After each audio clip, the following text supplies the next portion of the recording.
Hello and welcome to Do It Yourself channel. Today I will show you where to find the option how to create TalkBack shortcut, the floating button, the shortcut, the button press shortcut, how to create it, how to delete it. So settings first, then accessibility and convenience, then accessibility, then vision tab at the top, then TalkBack.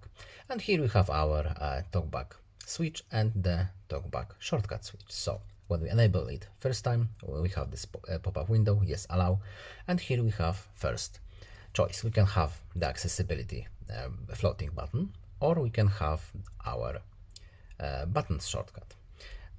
So we have button visible here. We can turn it off using the switch right here.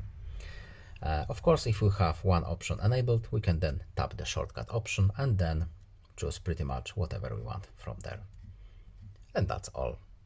Goodbye.